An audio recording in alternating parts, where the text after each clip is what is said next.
muito boa tarde, muito obrigada por estarem connosco e por participarem nesta conversa sobre um assunto tão importante e tão na ordem do dia como as pescas. Pescas, um setor condenado pela União Europeia ou um setor regenerado pela adesão? É a pergunta que serve de mote a esta conversa, uma pergunta cuja resposta poderão encontrar eventualmente após a leitura deste ensaio da Fundação Francisco Manuel dos Santos, As Pescas em Portugal, de Álvaro Garrido, um dos nossos convidados. Luísa Schmidt, também ela uma ativista, cronista do Expresso, muito dedicada à defesa do ambiente, socióloga, ela que está à frente também do Observa, o Observatório de Ambiente e Sociedade, é também uma das participantes nesta conversa e no fim, claro, vamos abrir o debate ao público aqui presente, portanto podem começar a preparar as vossas perguntas. Neste livro, Álvaro Garrido traça-nos uma espécie de história desta nossa relação com as pescas, desde o Estado Novo até à atualidade. E esta pergunta, que serve de mote a este debate, é uma questão central neste ensaio. Luísa Schmidt, sei que já teve a oportunidade de o ler. As suas impressões aqui à frente do autor. Bem, este livrinho, não é? Deixem-me falar dele desta maneira porque é pequenino, e insere-se numa coleção de síntese, é um exemplo absolutamente notável de clareza sobre um assunto complexo, só acessível a quem tem uma profundíssima maturação de conhecimento sobre o setor, como é o caso do Álvaro Garrido. É um livro modular de rigor e, sobretudo, de arquitetura, porque consegue, nestas curtas páginas, dar-nos um panorama histórico de uma extensão enorme, começa no século XVIII, vai até à atualidade, sobre um setor crucial para o país, mas que tem uma complexidade em que muitas vezes não pensamos. Aliás, como a própria Ana estava a dizer. Bem, a primeira coisa, portanto, que eu gostava de relevar, uma coisa central no livro, é que ele expõe de uma maneira notável o jogo de contradições do setor das pescas. Desde logo, a primeira, Portugal come cada vez mais peixe, não é? Está no top dos países que mais consomem e, no entanto, pesca cada vez menos. É logo uma primeira contradição. A segunda, Portugal identifica-se cada vez mais ao peixe que come e à própria culinária que o transforma e apresenta. Portanto, o peixe hoje é turística e nacionalmente vendido como um recurso identitário da Portugalidade, mas, no entanto, uma grande parte dele nem é sequer português. E a começar logo pelo mais consumido, não é? Que é o bacalhau e que temos que ir pescar muito longe, não é? O prato nacional é estrangeiro. Uma terceira contradição, ou talvez mais outro terceiro paradoxo, é que como comemos cada vez mais, também queremos pescar cada vez mais, de acordo com esse aumento de consumo, mas as medidas ambientais são cada vez mais restritivas. Quanto às capturas, portanto, não só porque os estoques estão em risco, como é o caso da sardinha, e por isso há cotas, mas também as espécies estão expostas, muitas espécies estão expostas, como sabemos, à sobrepesca e afetadas pelas várias poluições, pelos plásticos, pelas alterações climáticas, etc. Que o Álvaro também fala. Um outro paradoxo tem a ver com a própria profissão de pescador, que aliás tem vindo a reduzir-se substancialmente, como o livro ilustra, e que é uma profissão dura, como sabemos, plena de desconfortos, arriscada e difícil, para recolher uma matéria-prima, mas o negócio não está na recolha, mas sim a seguir, na comercialização, na exportação, ou seja, não é o pescador que vai ganhar mais com essa coleta, mas sim os intermediários, os grossistas, os distribuidores, etc. E, portanto, Portugal continua, digamos, a celebrar folcloricamente o pescador da pesca artesanal. O Álvaro fala nas etnografias de bolso, mas os pescadores vão preferindo ter outra profissão, menos dura, menos violenta, coisa que se entende, que se compreende, não é? E de facto há cada vez menos. O livro ilustra, por exemplo, em 1985, em Portugal era o país cujo número de pescadores por 1000 habitantes era o mais elevado no conjunto da União Europeia, dos então países da CEE, da Comissão Europeia, era 4,2%, e onde a pesca detinha mais peso económico, 1,6% do produto nacional bruto contra 0,8% da Espanha, e hoje é a Espanha que representa um quarto do emprego total gerado pelas pescas e que maior fatia tem das capturas comparativamente a Portugal. Não é? Mesmo na frota de longo curso, que o Álvaro, aliás, conhece tão bem e escreveu o livro sobre a pesca de bacalhau, nós contamos pouco ao lado da Espanha, não é? Uma última contradição que eu gostava aqui de sublinhar nesta primeira parte e que fica evidente no livro é que o enorme alarde sobre Portugal, país pesqueiro, Portugal, país marítimo, a celebração do peixe, não há sítio, não há local onde nós vamos que não haja uma celebração do peixe. Na verdade, o que acontece é que face às persistentes insuficiências do sistema científico e a uma gestão, uma administração frágeis nas atividades, há simultaneamente esta fragilidade na administração das atividades pesqueiras está muito bem ilustrada no livro. Portanto, há aqui uma desproporção entre o papel importante, simbólico da pesca e depois a gestão sobre elas.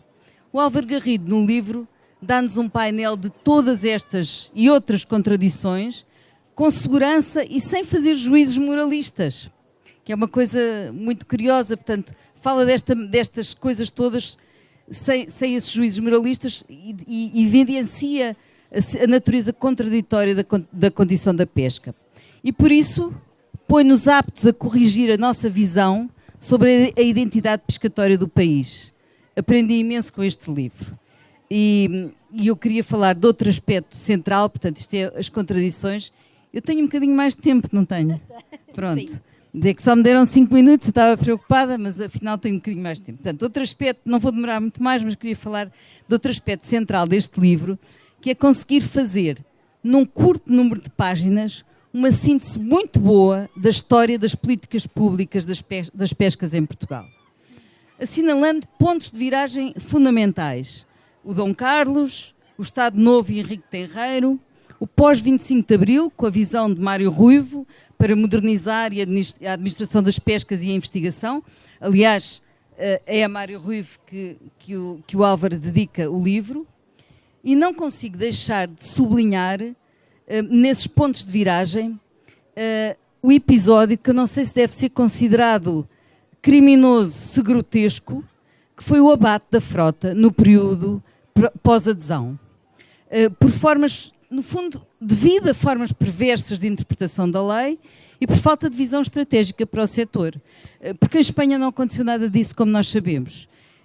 E porque o livro mostra que a negociação, coisa que eu não sabia e que muita gente julga que não sabe, mas que a negociação conduzida então por Hernani Lopes no tempo, em 83, no governo de Mário Soares, até tinha conseguido boas condições para o país. Mas depois, quando se dá a adesão, portanto já no cavaquismo, resultam sobretudo os abates e a paralisação do setor das pescas. Portanto, no fundo, em vez de se reconverter e modernizar a frota, abateu-se e destruiu-se. E como escreve o Álvaro, imediatamente imensos armadores começaram logo a abater a frota e a vender os barcos a capitais espanhóis. Portanto, é só para vos dar um exemplo, entre 86 e 96 foram aprovados e financiados 999 projetos de imobilização. Eu gostei desta, não dizer 1000, 999.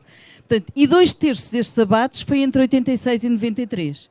Portanto, ou seja, uma destruição maciça dos fatores de produção da pesca artesanal, da pesca nacional.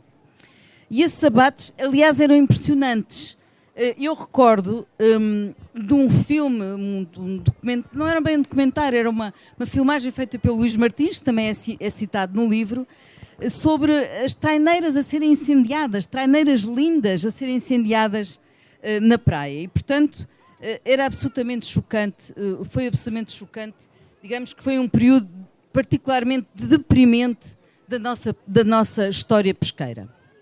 Bem, muito mais haveria para dizer, já lá vamos, sobre este pequeno grande livro, mas o que eu queria, em suma, para finalizar, é que o autor aqui ao lado, não é, que o Álvaro Garrido, reflete e escreve sobre as pescas de uma forma tão maturada e tão bem pensada que nos deixa uma sensação de segurança fantástica sobre um tema tão vasto e complexo. É um livro muito lúcido, muito bem feito didático, sólido, maduro, incrivelmente informativo, portanto é ótimo para os preguiçosos, é altamente recomendável para preguiçosos, está cá tudo o que é preciso saber de uma forma condensada e elucidativa e ao mesmo tempo rigorosa, com vários números sobre várias áreas. E é claro que nós conseguimos compreender as qualidades todas deste livro quando olhamos para o seu autor, porque o Álvaro Garrido traz antecedentes de trabalho, de investigação e de conhecimento nesta área que o coloca numa situação única no país. Desde a investigação histórica, cultural, sociológica, à do património, incluindo a produção de uma obra extraordinária como é o Museu de Ilhavo, se não conhecem vão ver, de que ele foi diretor muitos anos e que agora é consultor. E além do mais, também queria sublinhar que com este livro mostra que é um cientista generoso para com o público, a ponto deste livro ser tão acessível a todos os públicos e é de uma enorme densidade sem deixar de ser leve. Portanto, é um tributo à comunicação da ciência também. E é um prazer lê-lo porque o Álvaro escreve muito bem. Portanto, que ninguém tome este livrinho pelo seu tamanho, porque com este pequeno tamanho, este livrinho é o oposto da envergadura que tem.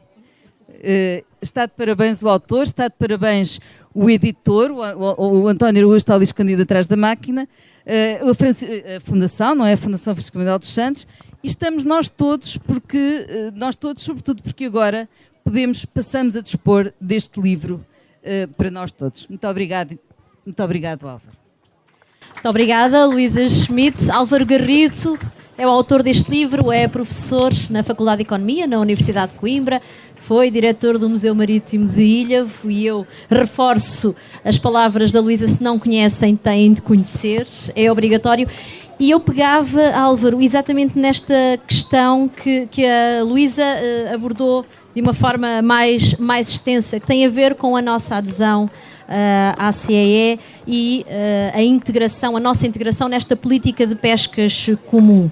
Foi uma política marcada pela desgraça ou motivadora de alguma esperança, Álvaro? Olá a todos, cumprimento a Ana Daniela, a Luísa, já perceberam porque é que eu convidei a Luísa para ela falar tão bem do livro.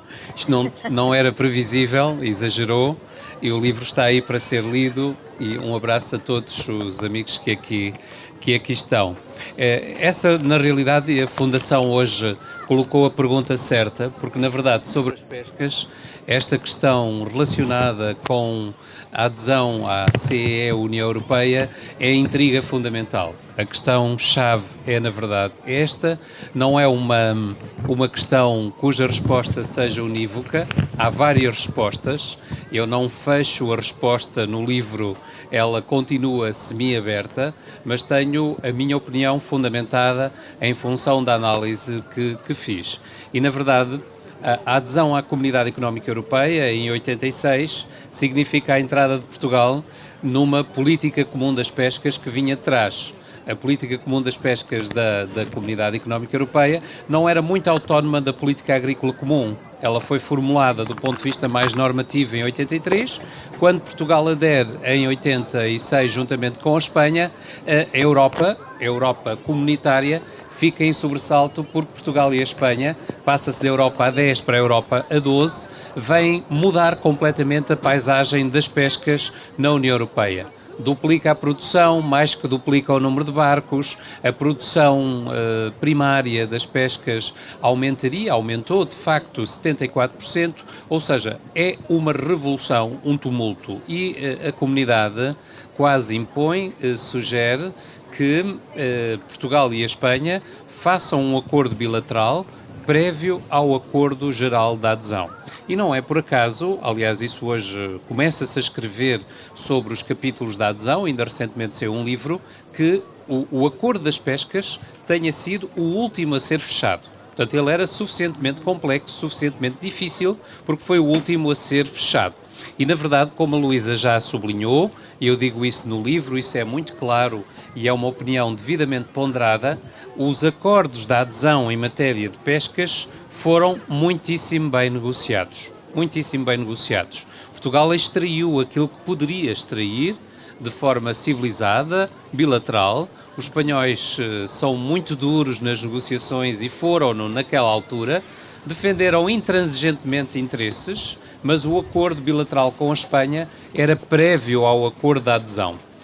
Agora, a questão fundamental são os dispositivos da Política Comum de Pescas, porque eles são altamente normativos e quem teve a chatice de ler praticamente todos os documentos da Política Comum das Pescas até agora, como eu li, os principais, é uma verdadeira chatice e não é exagerado se nós dissermos que todo aquele discurso está muito habitado por modismos da ocasião, por conceitos que são chave e deixam de ser, não apenas porque a ciência é dinâmica, mas porque há uma crença num determinado conceito regulador e deixa de haver. Ou seja, é um discurso labiríntico que remete, ou melhor, vincula a uma prática.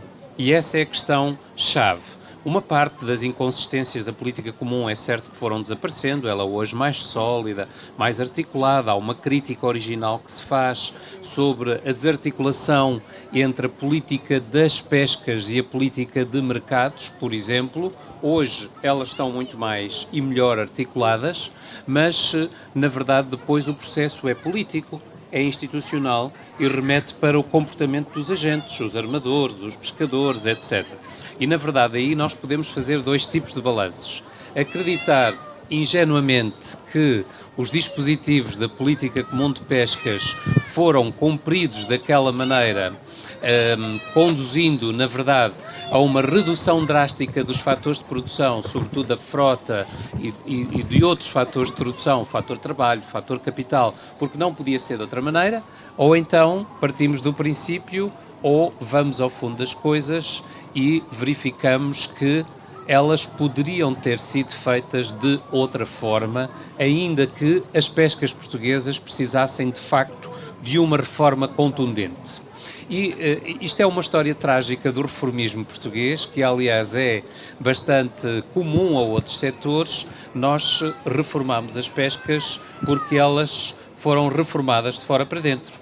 Ou seja, foi a CEE, com a Política Comum das Pescas, que veio reformar um setor cuja reestruturação deveria ter sido conseguida e alcançada a seguir ao 25 de Abril, atempadamente. E não houve capacidade institucional, não houve entendimento entre os atores. Um dos pontos-chave, das fragilidades-chave, e está aqui pessoas que conhecem esse processo por dentro, que eu refiro no livro, foi o divórcio histórico e prático, comportamental, entre a administração e a investigação, as desinteligências dentro dos organismos.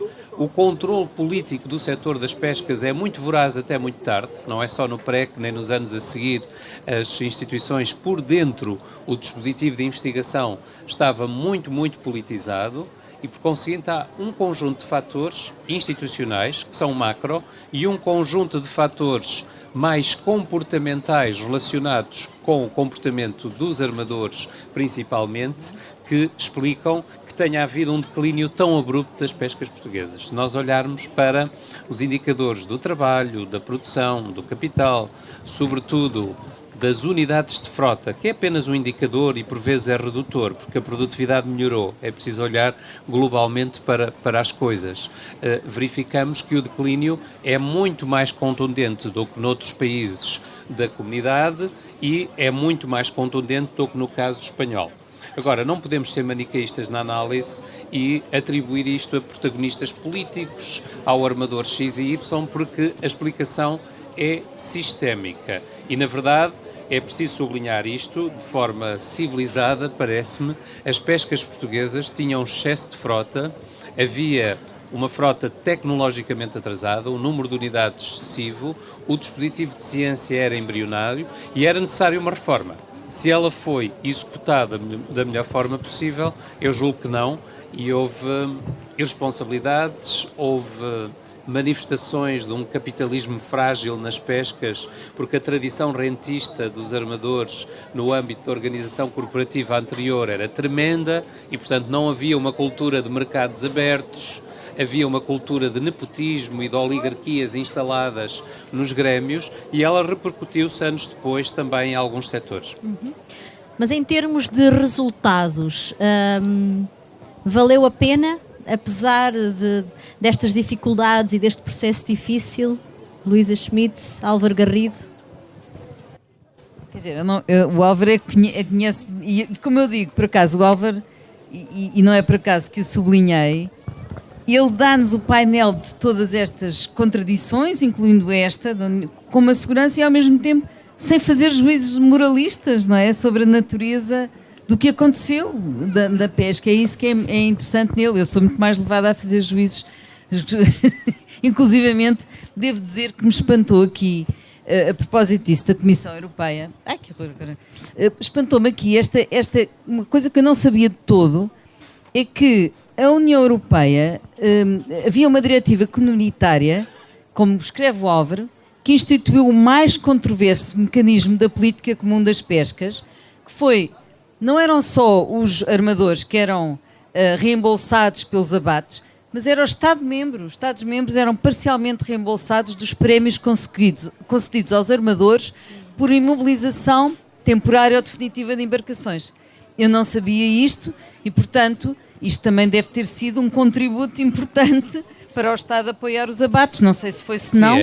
Mas esse mecanismo é talvez o mais perverso dos regulamentos comunitários. É logo definido como dispositivo acelerador da concretização da própria política comum. Porque em 83 havia pressa para acelerar a concretização da política comum das pescas. O estado do recurso nas águas ditas comunitárias, porque houve uma comunitarização das águas por causa da mudança do direito do mar, era mau. Portanto, a maior parte dos recursos estavam em dificuldade. No nosso caso também, é preciso dizer isso, e este dispositivo diz exatamente isso, ou seja, os Estados-membros eram reembolsados parcial ou totalmente das verbas afetas à imobilização temporária ou definitiva de embarcações.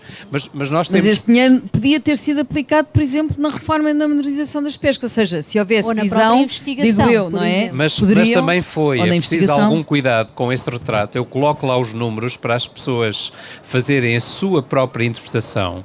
Reparem, o período-chave da reação das pescas portuguesas à adesão à política comum é 86-96. Não é por acaso que a Direção-Geral das Pescas fez um estudo muito interessante, precisamente em 96, que foi publicado, onde estão os números todos e basicamente a informação agregada sobre isso. E entre 86 e 96, cavaquismo, genericamente, como é evidente, o que é que acontece? Reparem, os prémios de abate de embarcações, as tais 999 embarcações que são abatidas às frotas, significam ou prefazem no total 22 milhões de contos. Mas os apoios à reconversão e estruturação no mesmo período prefazem 34 milhões de contos. E, portanto, houve imensos apoios à reconversão e à estruturação. Nós tendemos a tomar um pouco a parte pelo todo e olhar sobretudo para as pescas longínquas, porque aquilo que faz os indicadores de tonelagem, de produção e o próprio imaginário de grandeza e de soberania económica está muito associado às pescas longínquas. Aliás, esse é um enviesamento do nosso juízo público sobre as pescas, que eu refiro no livro. Nós tendemos a avaliar muitas coisas pelas pescas longínquas, que são uma minoria, uma minoritária realidade na estrutura das pescas portuguesas. A nossa pesca, historicamente, é costeira local. Não são as pescas longínquas. Elas resultam de uma tradição empolada e que no plano de substituição de importações do Estado Novo teve o seu apogeu, uma idade de ouro, digamos assim, mas muito consentida pelo direito do mar, que começa a mudar nos anos 70, e esse é que é o princípio do fim da história. É a mudança do direito do mar, não é propriamente a política comum das pescas. Nós temos que recuar. 74, 77 é o período-chave da mudança sistémica das pescas portuguesas. Aliás, há um indicador invisível, muito discreto, que só as pessoas que gostam de números depois captam e que eu destaco no livro. 1969, ainda em pleno marcelismo, reparem, pela primeira vez na história, desde que há dados, evidentemente, as estatísticas dos desembarques acusam uma mudança sistémica. As capturas resultantes da pesca costeira e local são superiores às capturas das pescas longínquas. É uma viragem sistémica que acontece antes da definição das zonas económicas exclusivas. Reparem, estava a mudar internacionalmente. Depois o direito do mar, podemos falar disso, se a entenderem pertinente, muda de facto sistemicamente as pescas, e a adoção de uma zona económica exclusiva no direito interno português em 77 é um marco fundamental. Aliás, na própria história da política externa portuguesa, na evolução geopolítica de Portugal, ou geoestratégica, a adoção da zona económica exclusiva em 77 é um marco fundamental que as pessoas conhecem mal. Quer dizer, há descolonização, começa-se a preparar a adesão à comunidade, logo em 77, foi o Dr. Mário Soares que iniciou o processo, e há a adoção no direito interno da zona económica exclusiva de 200 milhas náuticas, que vira Portugal para uma condição geoestratégica, como dizia o professor Mário Ruivo, de estado costeiro ou arquipelágico. As pescas longínquas deixam de ser importantes, até porque elas tinham uma dimensão quase imperial, tinham sugestões de grandeza imperial, havia um ultramarinismo muito exacerbado e uma retórica expansionista das pescas, muito associada às pescas longínquas do Estado Novo. Quando o direito do mar mudou completamente, e é Portugal, no contexto revolucionário, que subscreve o conceito de zona económica exclusiva, adotado na terceira Conferência das Nações Unidas de Direito do Mar. Era uma opção um pouco terceiro-mundista, naquela altura, quase à Mel Antunes, que é subscrita em 74. Conscientemente, porque os países que subscrevem a zona económica exclusiva eram sobretudo países afro-asiáticos e sul-americanos, e nós estamos lá, não podíamos estar noutro lugar naquele contexto colonizador.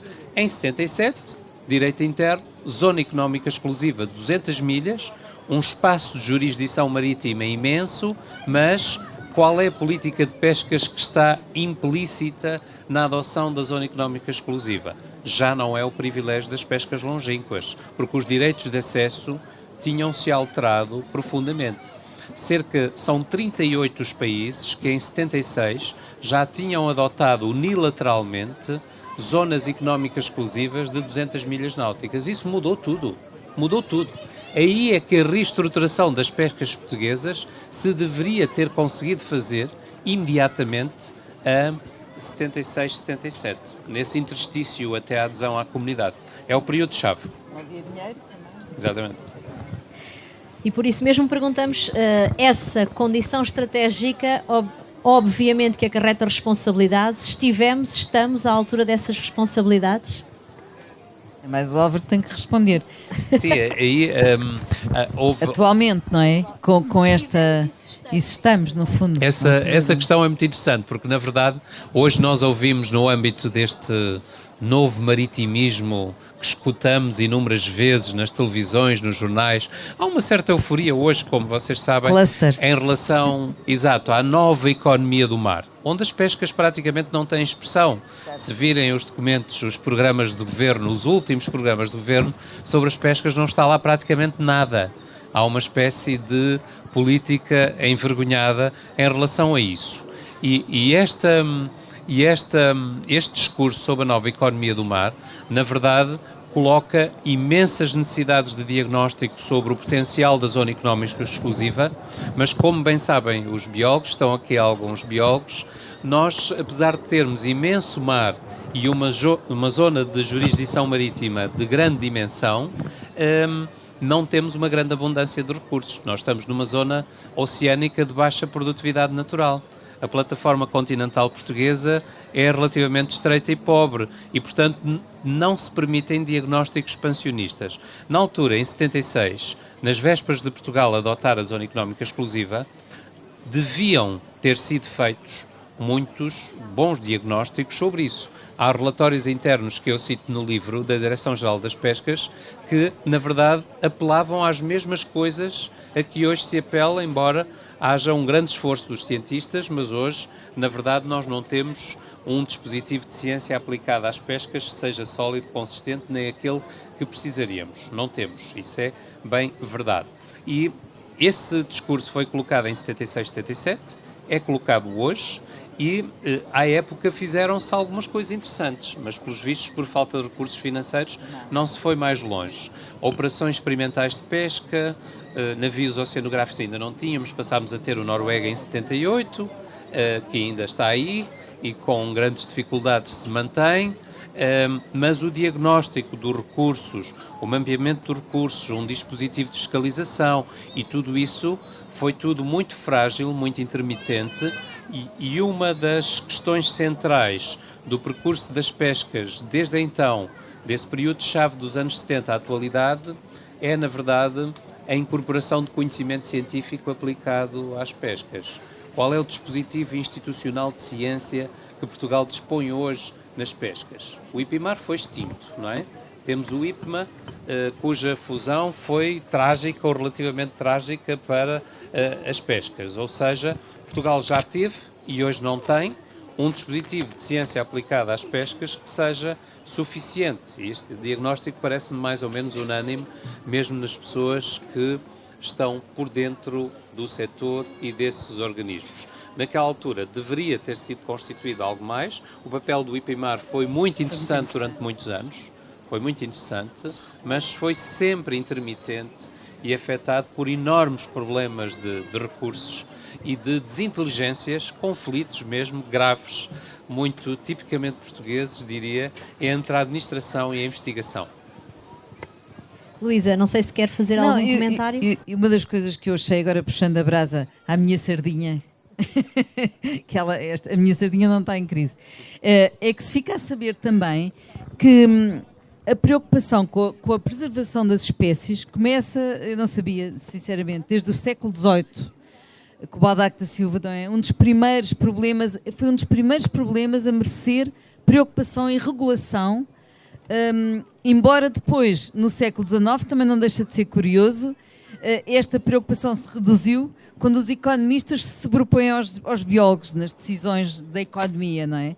Portanto, a visão dos economistas a sobrepor-se à dos biólogos e, no fundo, a pôr para segundo plano a questão da conservação das espécies, e depois regressa no segundo pós-guerra, claro, com o boom civilizacional, com o boom das pescas, com tudo o que aconteceu no segundo pós-guerra, volta a reaparecer a questão da preservação das espécies e todo esse problema, que hoje está bem patente e que eu também perguntava ao Álvaro, é verdade que portanto, a pesca do pequeno curso, a pesca costeira é fundamental, mas há uma altura, quando nós olhamos para os dados ambientais, por exemplo, há um grande menosprezo pela pesca, e que a pesca deve-se ter ressentido e muito, quando há a grande poluição dos rios, e nós sabemos que nos anos 80 e início de 90 os rios estavam completamente imprestáveis, as praias de ribeirinhas não se podia tomar banho nelas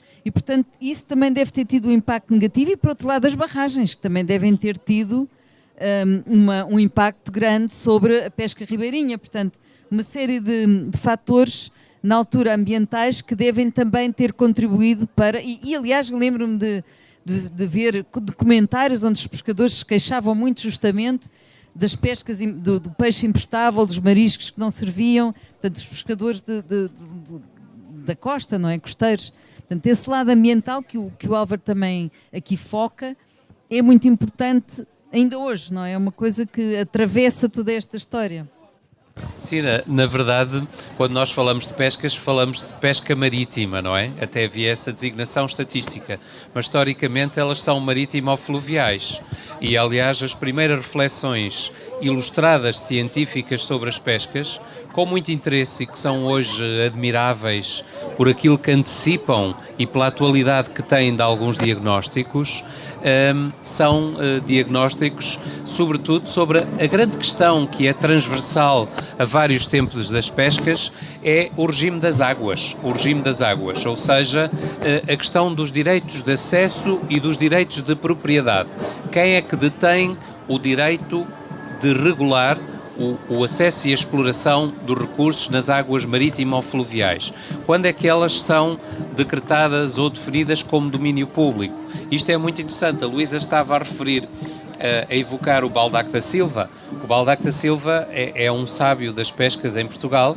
Intermitentemente houve vários sábios. Era um engenheiro hidrógrafo da Marinha, da classe de hidrografia. Aliás, a instituição-chave na história das pescas em Portugal, antes de serem os laboratórios, as universidades, o Estado, é a Marinha Portuguesa. A Marinha Portuguesa é um disparate hoje, de vez em quando ouço essas coisas, retirar isto ou aquilo à Marinha em matéria de poderes regulamentares e de fiscalização das pescas. Estas instituições que têm uma sabedoria acumulada, é preciso ter algum cuidado no radicalismo que às vezes se coloca em tornar as pescas absolutamente civis. Calma lá, isso não é uma boa ideia. A Marinha tem uma sabedoria secular nas pescarias, nas comunidades marítimas, etc., que é preciso ler historicamente as coisas para compreender, e nesse aspecto às vezes há alguma tecnocracia nesses juízos que é excessiva e mal informada. E, na verdade, historicamente, a questão do regime das águas é fundamental. Por exemplo, qual é a grande questão de finais do século XIX? Há um ciclo anterior, nos memorialistas da Academia das Ciências, que começam a escrever sobre os recursos da terra e do mar, Constantino Lacerda Lobo, o Jacob Torlada Zambuja e muitos outros, que escrevem basicamente sobre modos de afetação pública dos recursos do mar e dos rios. Era o problema do abastecimento alimentar, porque Portugal, historicamente, a questão das pescas é quase como a questão do trigo ou do pão, é uma questão alimentar. Ou seja, nós, historicamente, comemos muito mais peixinho do que aquele que dispomos do nosso mar. E daí a tradição muito remota das pescas longínquas do bacalhau, desde o início do século XVI, pelo menos, e da pescada no Atlântico do Sul, desde o século XV, documentadamente. Agora, a estrutura económica e social das nossas pescas é local e costeira, na verdade. Do ponto de vista alimentar, precisamos sempre de mais alguma coisa. Depois, do ponto de vista científico, para não me demorar nesta síntese, o Baldac da Silva é fundamental. É a geração de finais do século XIX. Ou seja, porque na altura, cientificamente, não esquecer que a expedição do Challenger, que é fundamental, parte de Lisboa e é um cruzeiro de circunnavegação com um grande avanço no conhecimento oceanográfico, conhecimento batimétrico, alguns parâmetros físicos e químicos das águas começam a perceber-se nesse contexto, finais do século XIX. Depois, aí surge, na verdade, o expoente máximo no estudo das pescas, é o Baldac da Silva. Há um livro que muitos que estão aqui conhecem, O Estado Atual das Pescas em Portugal, 1891, é um livro muito interessante. E qual é a grande mensagem que está lá? Qual é o primeiro problema das pescarias, diz o Baldac da Silva? É a preservação das espécies e a resolução do binómio escassez de recursos, rendimento da exploração. A bioeconomia das pescas, que a Luísa estava a falar, que nasce depois da Segunda Guerra Mundial, é uma invenção de economistas norte-americanos e canadianos, basicamente. A bioeconomia das pescas é este o problema, não é?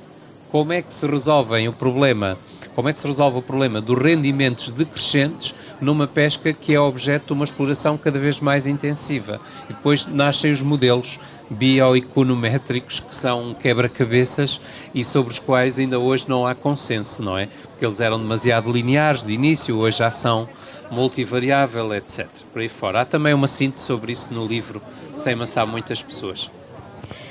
E tudo isto remete-nos para o último capítulo, que tem como título Dilemas para o Futuro, um declínio inevitável. Luísa. Eu aqui não sei o que diga, mas fico preocupada com este facto que o Álvaro sublinhou aqui na sua intervenção, que é a economia do mar, para onde é que ela está virada? Porque para as pescas não é, e nós tínhamos que ter, esse setor deveria estar contemplado na nova economia do mar de que tanto se fala, e no fundo o Álvaro também comenta, também diz que as novas indústrias do mar, que são elas próprias, algumas contraditórias com a pesca, como por exemplo o destino extrativo do mar, portanto extração dos fundos do mar e tudo isso. Portanto, para onde é que nos leva esta nova economia do mar? Eu acho que era uma questão, é uma questão que todos devíamos estar a olhar para ela e muito particularmente naquilo que está neste momento em discussão pública, mas infelizmente um plano que é o Plano de Ordenamento do Espaço Marítimo, que é um plano importantíssimo, que é grande, que é extenso, que é denso, apenas nos dão um mês para a participação pública, o que é inaceitável. A participação pública e a capacidade de nós conhecermos e nos apropriarmos devidamente de um instrumento destes que vai condicionar a nossa vida e a vida das gerações futuras para o futuro próximo. Não sei se tens essa opinião, mas o Plano de Ordenamento do Espaço Marítimo é fundamental, é novo, ainda por cima nós estamos habituados ao Plano Nacional de Ordenamento do Território em Terra, não é? Como dizia o Mário Ruivo, todos os planos em Portugal paravam no último grão de areia da praia, não é? E, portanto, isto é uma coisa nova para nós todos, não é para os especialistas, mas para as pessoas que se interessam pelo assunto e que estão preocupadas com o futuro do país. Não é de certo modo uma novidade, nunca foi feito este plano desta maneira, ainda por cima é um plano georreferenciado, é um plano que exigiria muito mais debate, muito mais atenção e muito mais participação e, portanto, eu deixo aqui o apelo, não está aqui ninguém do Governo, mas devia haver muito mais tempo. Está? Está? Então é preciso muito mais tempo para nós todos podermos nos inteirar deste plano e podermos contribuir utilmente para a sua análise e futura implementação. Sim, eu concordo com a Luísa. Aliás, tive a oportunidade de dar parecer ainda em fase de generalidade da Lei do Ordenamento dos Espaços Marítimos. Em Portugal estão-se a passar coisas muito importantes para o futuro da relação com o mar e elas estão a passar um pouco ao lado da sociedade portuguesa porque, na verdade, há um nevoeiro informativo e há uma retórica expansionista em relação à nova economia do mar. É preciso atenção a isso. Porque, na verdade, quando nós olhamos para os indicadores sociais e económicos, a pesca pesa muito ainda. São 17 mil empregos diretos da pesca, são cerca de 50, 60 mil empregos indiretos, é uma cadeia de valor muitíssimo importante. A balança comercial de produtos da pesca é obviamente deficitária, mas do lado das exportações tem hoje um comportamento admirável, porque as empresas de conservas de peixe, de transformação de bacalhau, são moderníssimas, do melhor que há no mundo e têm-se qualificado imenso e, portanto, as coisas não podem ser vistas a preto e branco, mas, mais uma vez, como reflete a história das pescas e esta síntese que eu aqui apresento, a grande questão é o regime das águas e dos direitos de acesso. O que é que está hoje em causa? Qual é o grande combate, nomeadamente dos interesses e dos interesses multinacionais? Já não é coluna d'água, não é propriamente a pesca, a navegação, o transporte marítimo, mas é sobretudo os recursos do solo e do subsolo marinhos, que são basicamente prospectivos. Boa parte dessa cadeia de valor ainda não é conhecida, mas esta lei do ordenamento dos espaços marinhos, que a Luísa estava a referir e o plano que está em discussão na especialidade, é muito importante para as próximas gerações, ou seja, a nossa relação com o mar, a chamada nova economia do mar, que recalca excessivamente a velha economia do mar, colocando uma espécie de hierarquia da boa economia do mar e da má economia do mar, que é preciso prescrever. Isto é um erro e é uma retórica exagerada que hoje povoa o discurso político e que vem do anterior governo de coligação de direita, que se prolonga praticamente sem alterações no atual governo, com uma base parlamentar de coligação de esquerda e, portanto, é transversal. E se nós repararmos o discurso da política de pescas, quem é que tem política de pescas em Portugal? O Partido Comunista Português, basicamente, uns lampejos de sugestões um pouco retóricas no Bloco de Esquerda e ao centro não há discurso político, basicamente, porque a pesca perdeu claramente rendibilidade eleitoral. Aquelas imagens míticas que nós temos do PS e do PSD a disputarem avidamente mercados de peixe onde havia pancadaria, isso acabou. Exato, o Mário Soares, exato, os peixeiros, acabou, porque a pesca, na verdade, não tem uma dimensão popular, não ocupa o centro do discurso político, foi marginalizada do ponto de vista do discurso político. Isso é um erro, e é um erro desnecessário. Ela podia ter claramente um diagnóstico mais consistente, porque do ponto de vista social e económico é muito importante, do ponto de vista do emprego, da riqueza criada, da cadeia de valor, e há coisas notáveis no mundo empresarial na pesca em Portugal. Há um problema gravíssimo de formação profissional. Há um problema gravíssimo de disfunção institucional das duas direções-gerais afetas às pescas, que não funcionam neste momento, e é uma realidade que se coloca debaixo do tapete e que não é conhecida das pessoas em geral, mas que o setor conhece perfeitamente porque esbarra nesses obstáculos todos os dias. Bem, vamos tentar terminar com uma nota positiva. É que ainda estamos a tempo de fazer alguma coisa. Sociedade civil.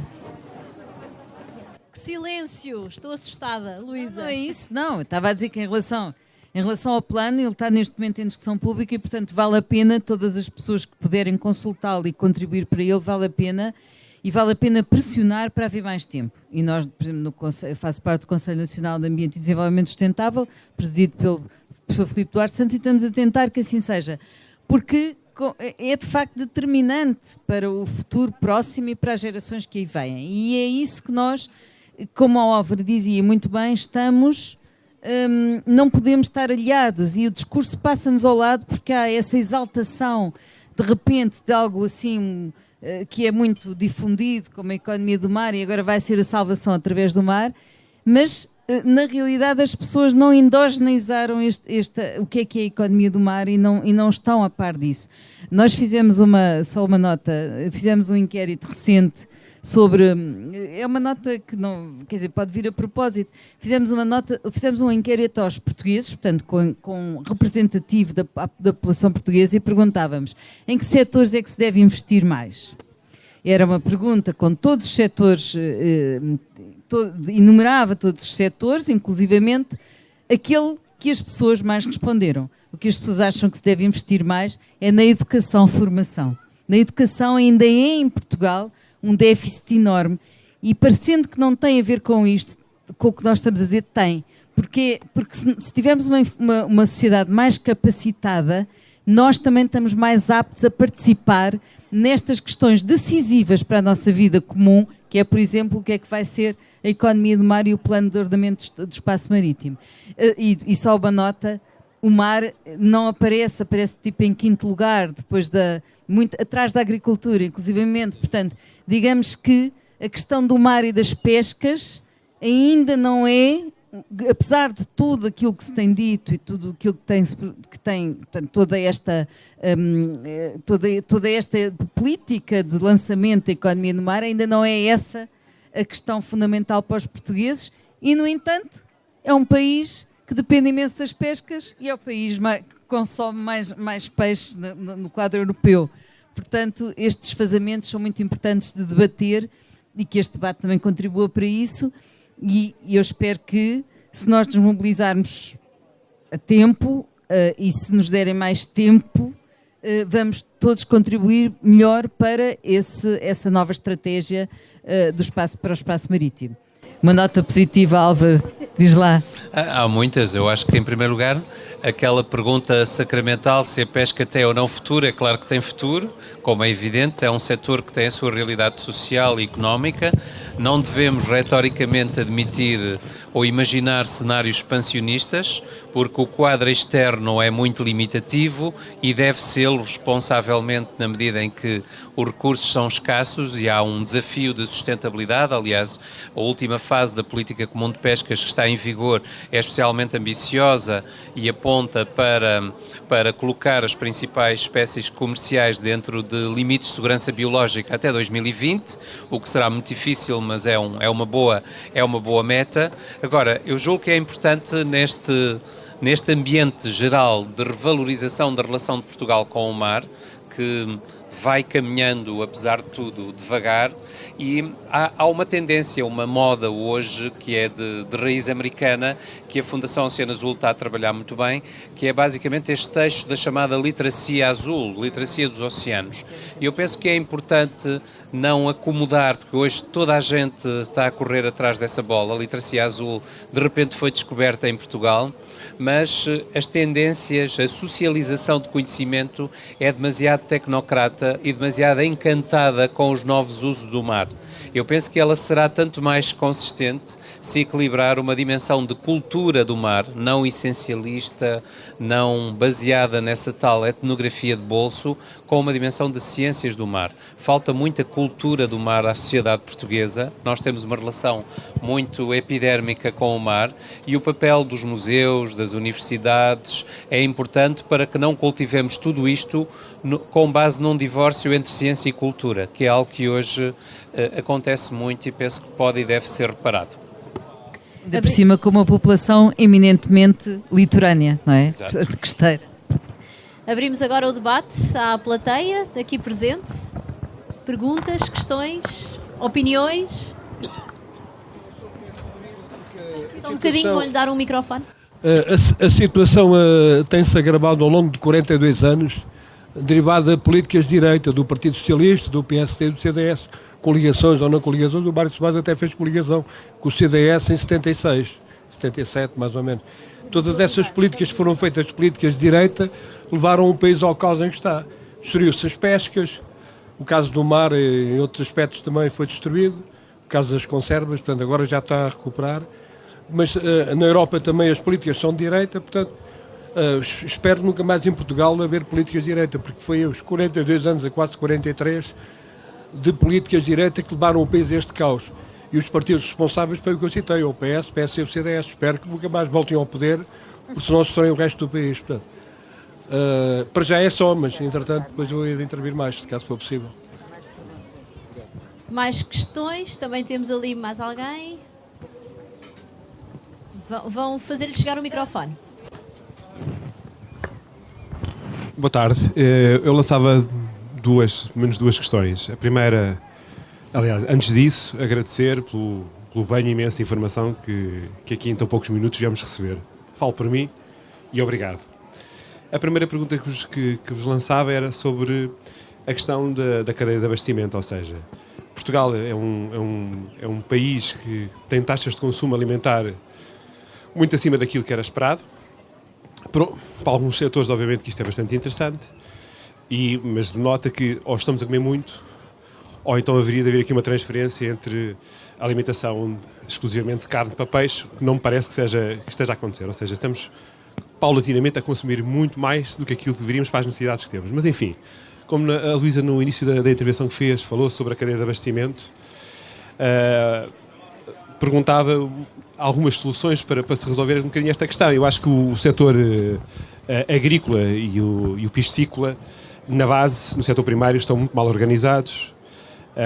Em Bruxelas, cada vez que se conversa sobre o setor, há sempre quintas e mais quintas e, portanto, isto, em vez de congregar, divide.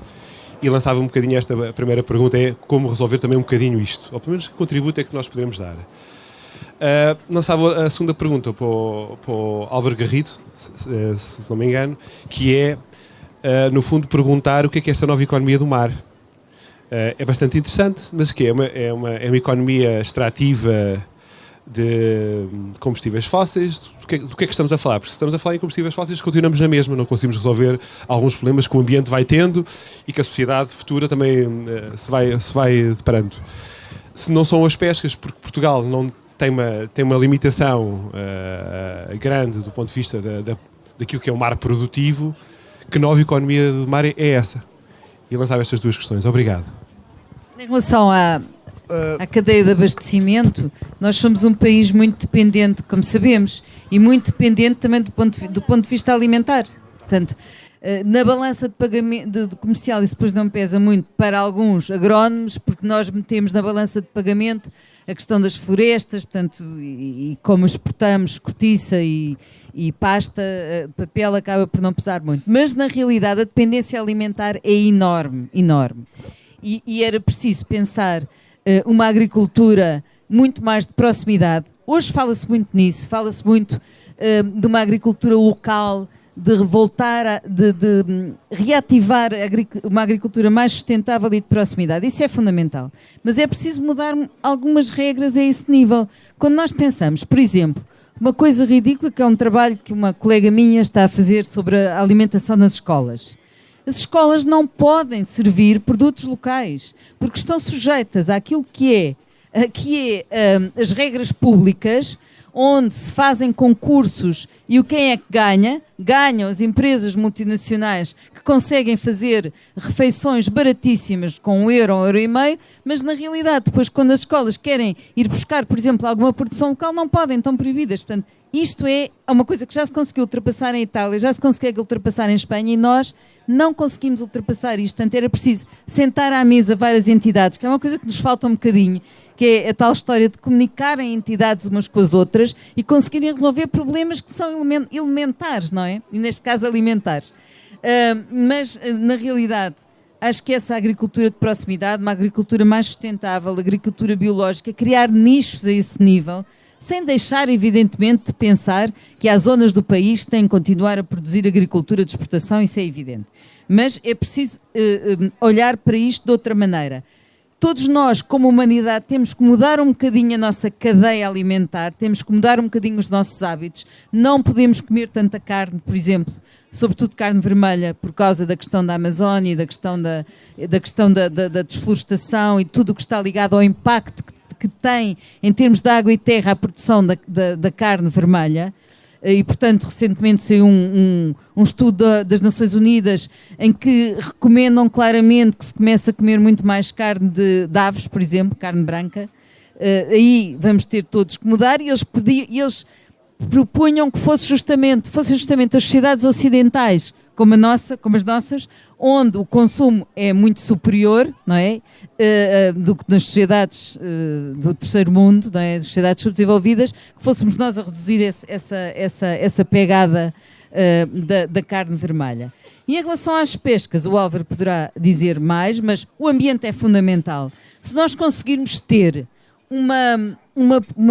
se nós conseguirmos ter os recursos bem cuidados, e eu agora estou a falar dos recursos aquíferos, portanto, da água, dos rios, é importantíssimo. A pesca dos rios também é muito importante, não é? Se nós conseguíssemos manter a pesca dos rios, manter os rios de uma forma saudável, e infelizmente nós, desde que deixámos de ter a administração dos recursos, acabámos com as administrações de recursos hídricos em 2011, deixámos de ter uma visão de conjunto da nascente até à foz, daquilo que são os nossos recursos hídricos, e isso é mau para tudo, e é mau para a manutenção e para a qualidade do recurso dos aquíferos. Portanto, manter os recursos em terra com qualidade e depois conseguirmos que as estações de tratamento de águas residuais funcionem, que tudo funcione bem, para também aquilo que é a pesca costeira não ser afetada por aí. E depois, o Álvaro irá melhor, mas eu julgo que as aquaculturas, já há coisas muito modernas e muito bem feitas em Portugal da aquacultura, e se calhar a aquacultura não semi-intensiva tem que ser uma das soluções. Não sei se irá melhor o Álvaro. Eu não sei muito da aquacultura, aliás, sobre pescas, um exercício performativo como este ensaio, nós nunca sabemos muito de pescas e nunca saberemos, porque é um assunto tão complexo, tão difícil e com tantos detalhes técnicos que quando sabemos uma coisa falta-nos a outra. Por conseguinte, eu não me atrevo a pronunciar-me sobre tudo. Queria só fazer um comentário à intervenção daquele senhor, à primeira intervenção, desculpe, não me recordo do seu nome. Exato, fazer um comentário geral. É muito importante olhar para a dimensão social e laboral dos problemas das pescas. Não falámos aqui praticamente disso e, na verdade, quando nós falamos, por exemplo, do impacto do declínio abrupto da política comum de pescas associado à política comum de pescas, ela não foi a única responsável. Na verdade, os maiores impactos foram sociais.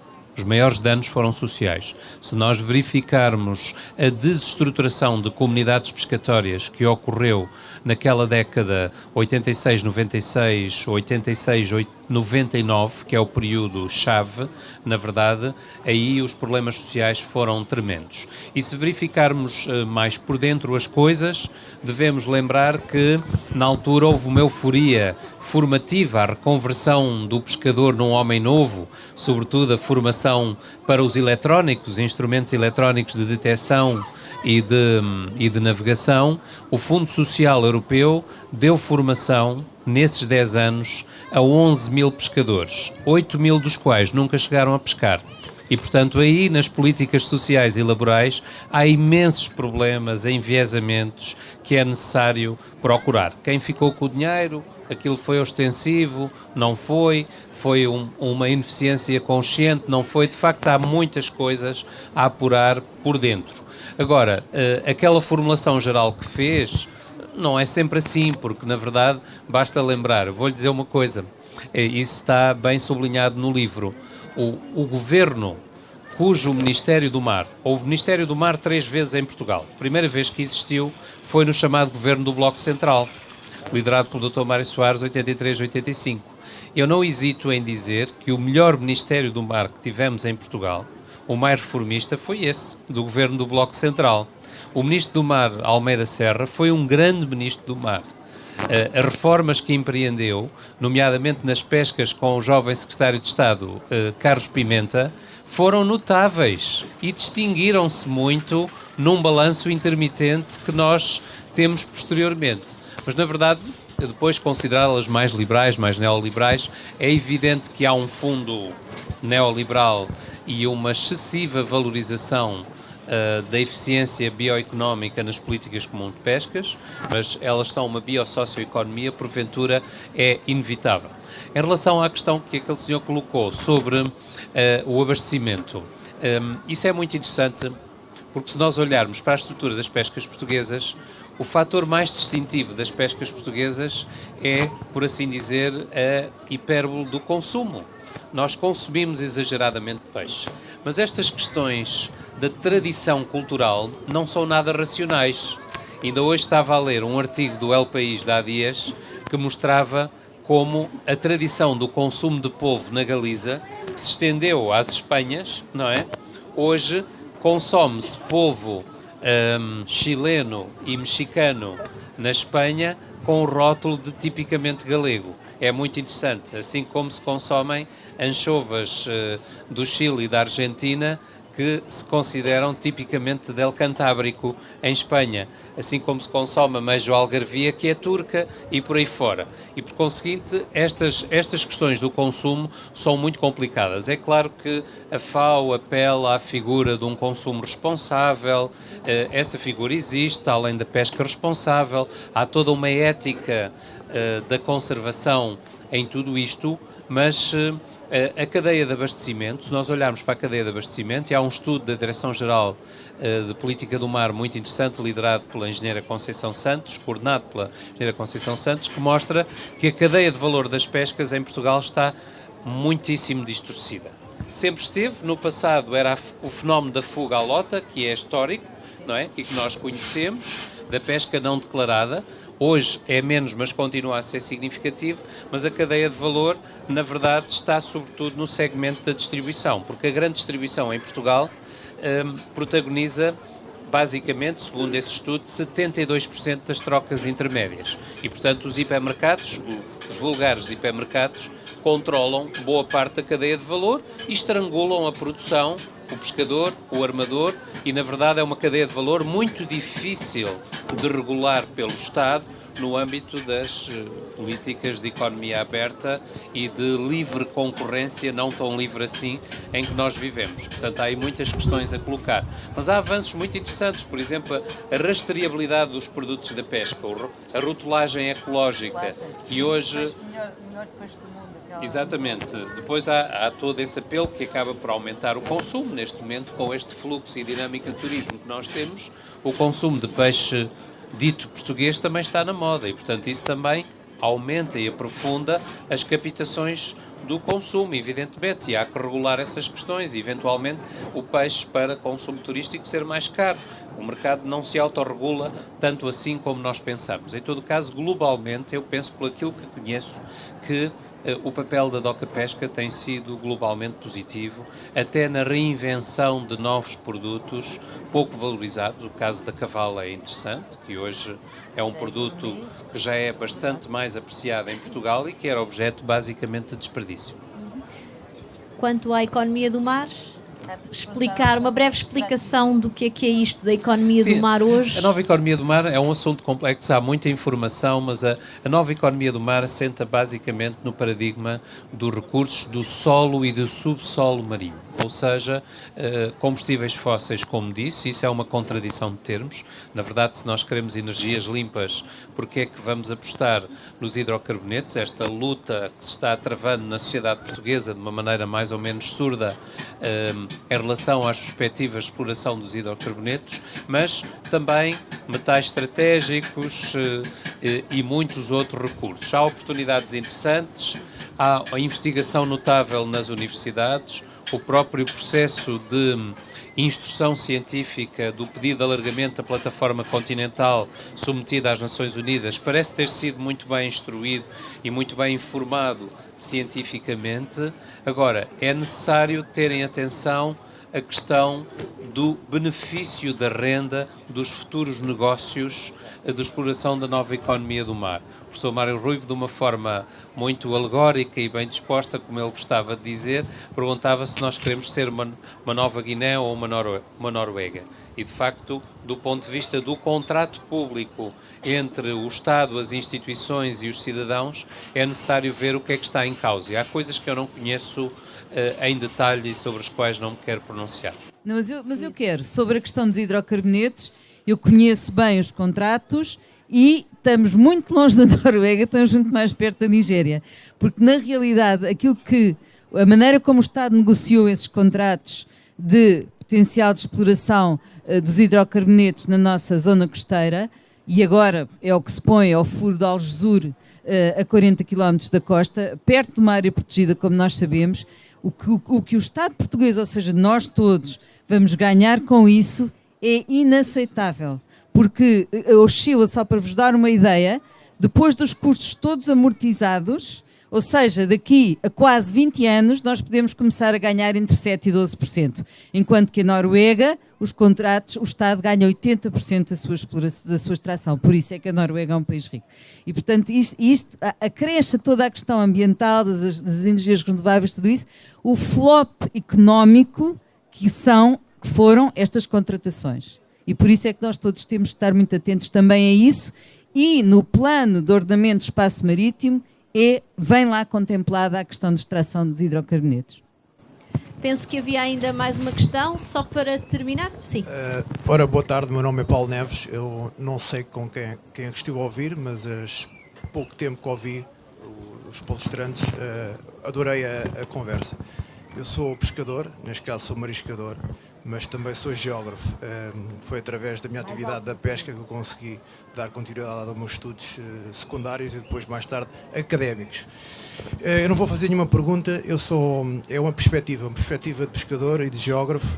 Há duas situações, para mim, ou três, que são muito importantes na pesca. A parte das políticas, eu não sou fundamentalista, nem de políticas de esquerda, nem de direita, nem falarei no tempo de Salazar, em que, naturalmente, o mar era outro. Não falarei desse aspecto. No entanto, há duas questões aqui. Uma tem a ver com a interface humano, neste caso urbano, e a parte litoral, não é? O desenvolvimento sustentável e a economia do mar tem muito a ver também com a poluição e a sobrepesca. E há duas situações que são muito importantes. Uma tem a ver, da minha perspectiva, uma tem a ver realmente com o planeamento e com o urbanismo e com todas as situações que estão derivadas à poluição. E outra tem a ver com a sobrepesca. É que por mais que legislação que haja em termos de regras para as pescas, se não houver fiscalização, vai continuar a haver a pesca ilegal. Isso acontece na minha atividade profissional, isso acontece na minha atividade profissional principal, que trabalho no urbanismo, e isso sucede porque a haver construções ilegais, continua-se a fazer planeamentos fora do que é normal, e se temos agora um país virado para o turismo, uma das nossas grandes chaves do turismo também tem a ver com o mar, neste caso a qualidade da água, a qualidade do peixe, e se não houver políticas, mas políticas que se vejam fazer, não só em termos legislativas, mas que de alguma forma elas sejam explanadas no território, na população, isto vai ser só passar mais palha e não se vai passar nada. Isto é a minha perspectiva. Acho que muita coisa tem que se fazer, porque temos um potencial muito grande no mar, na economia no mar, e não na parte da exploração petrolífica, mas sim na parte de uma economia sustentável e melhor não só para as pescas, mas para as pessoas que fazem parte do país e que vêm para cá passar férias e que podem usufruir do que nós temos de melhor. Além das pessoas, é o mar. Nós somos portugueses, nós logo somos mar. Obrigado. Muito obrigada pelo comentário, não sei se... E penso que havia ainda uma outra questão. Sim, talvez a última. Muito obrigada. Dar os parabéns ao Álvaro Garrido pelo livro. Ainda não li, mas agora fico ainda com mais curiosidade para ler. Queria só fazer um comentário relativamente à questão portanto, da cadeia de valor, em termos de valor estar muito mais na distribuição e no processamento do que propriamente na produção. E eu acho que há aí um aspecto que não sei se refere no livro, mas que eu gostaria de realçar aqui, que tem a ver com a questão do associativismo na produção da pesca.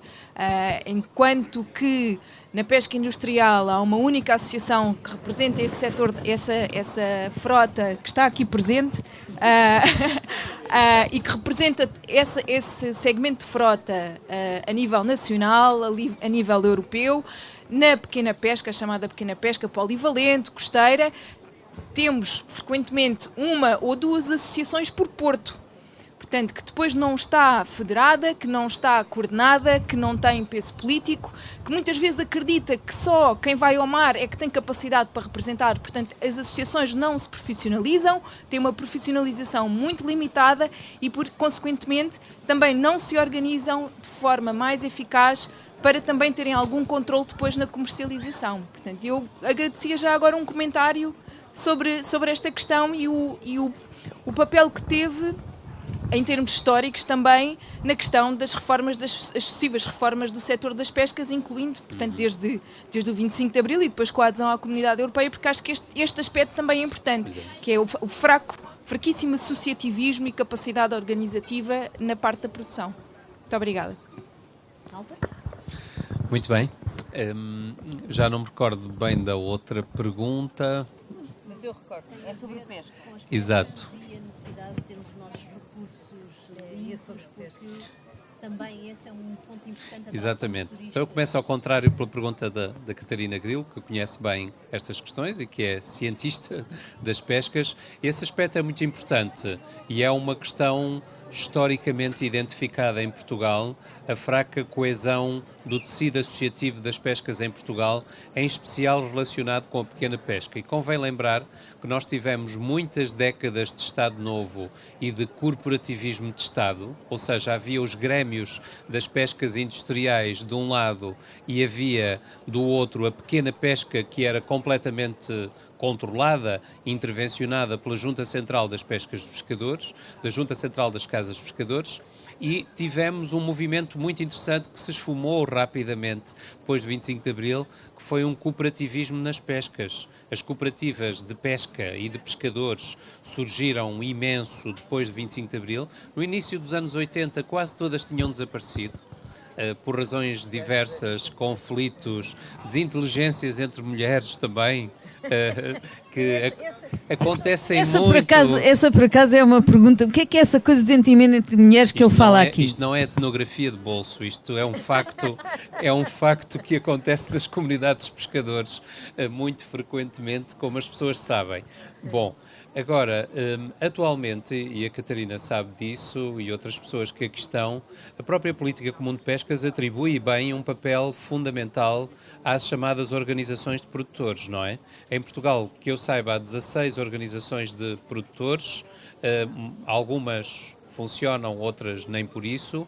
Há uma concorrência entre algumas, como referiu, em comunidades pescatórias, e do lado da pesca industrial há um tecido associativo mais coeso, mais forte, mais identificado e mais interlocutor em relação às instituições públicas. Esse é um problema de facto importante, aliás foi produzido conhecimento académico recentemente sobre as organizações de produtores nos vários organismos, pela Wanda Karadzic, que é uma tese muito importante, e há outra investigação feita sobre isso, e é uma questão essencial. Sobre a observação que o outro senhor lá atrás, o Paulo Neves, não é? Paulo Neves colocou. É muito interessante que seja pescador e geógrafo, todo pescador é um geógrafo, diria, e conhece o terreno, e é muito interessante que tenha trazido também esse testemunho na primeira pessoa, como interveniente direto, sobre a pesca ilegal. E hoje, na última fase da Política Comum de Pescas, que entrou em vigor em 2014, a tentativa de combate às práticas de pesca ilegal e não declarada são muito consistentes, mas ouvindo as pessoas que foram durante largos anos responsáveis pelas instituições, os departamentos de fiscalização das pescas em Portugal, como o Dr. Alberto Leite, que eu entrevistei para este livro e que conhece as coisas como ninguém, ele diz, não sou eu que digo, que o dispositivo regulamentar de fiscalização para fiscalização das pescas em Portugal está desatualizado e, sobretudo, a operacionalidade dessa fiscalização ressente-se muito do facto da própria Secretaria de Estado das Pescas não ter uma ampla delegação de competências no âmbito governamental, que é outro problema que está identificado. Portanto, é uma questão essencial. Em todo o caso, devemos registar com muito apreço o facto de ir evoluindo uma ética comportamental por parte dos próprios pescadores que não é comparável com a realidade há 20 anos atrás. Hoje, as próprias organizações incorporam conceitos científicos e regulatórios com um grau bastante apreciável e, portanto, há uma percepção muito sistémica das coisas hoje. Portanto, isso penso que é positivo. Resta-me agradecer a vossa presença aqui, agradecer também à Luísa Schmidt e ao Álvaro Garrido esta partilha de conhecimentos e informação, uma partilha que está muito também neste livro com cerca de 100 páginas, neste livro de autoria de Álvaro Garrido, editado pela Fundação Francisco Manuel dos Santos. Muito obrigada por terem vindo. Muito obrigada. Muito obrigada também.